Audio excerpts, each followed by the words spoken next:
السلام علیکم دوستانو، څنګه یو امید لرم چې ښه به یې. د افغانستان د کرکټ یو مینوال دی او راشد خان ته اواز کوي. تاسو په دې ویډیو کې وګورئ، بیا پرې بعد کې خبرې کوو.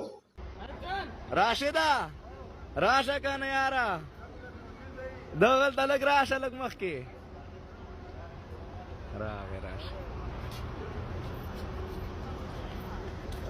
مبارک دی راشد خانه، جوړ خو یې ښه دی بالو کمرې راشده جوړې واده دی. مبارک ماڼه بس میسیج مې ورور ته هم کړی و، پوه شوې؟ ستا ورور ته میسیج کړی و، پوه شه؟ واده شو دلته واټساپ راته شته، ورې عکس یې در وښیم. او بس مبارک دی، ته ښه برابر یې. بس کور دی ودان چې راغې، پوه شوې؟ ژوندی اوسې، موږ څه نه ایسارېږئ، بس ژوندی اوسې. ویډیوګانې مه مو کوئ او ټولو خلکو ته وایو، پوه شو؟ بس بېغمه شه، پوه شوې؟ دا ټولو سره شیر کوم بس. بس تکړه اوسې. دوستانو، تاسو دا ویډیو کته راشد خان د افغانستان د کرکټ مینوال ورته اواز وکړو راشد خان ته، خو کبر پکې د سره راشد خان کې نشته، مخې سره وله راغو. او دغه د پښتون یو شان دی چې ده کې به کبر نی. نو مطلب د افغانستان د کرکټ مینوال دی او وله راغو، ورسره یې ښایسته خبرې وکړي. تاسو وکتو. او بل دا چې د افغانستان کرکټ نن یادېږي نو د راشد خان په دغه، ځکه چې راشد خان یو کینګ دی.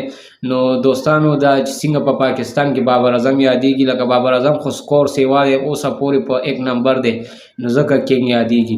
دغه رنګ راشد خان دی، نن سبا وخت کې په سپین کې په 2م دی که په 3م نمبر کې د افغانستان ټیم که نن مضبوط یادېږي د راشد خان په دغه. تاسو وکتو، ورته اواز وکړو د کرکټ مینوال، او له مخې سره او کبر پکې د سره شته نه. بل دوستانو، د پاکستان او د اسټرالیا سبا چې کم تاریخي 2م اوډیای لوبه ده، نو دغه به په 8:30 بجې چالو کېږي، تقریبا د افغانستان په ټایم باندې به 8 بجې چالو کېږي.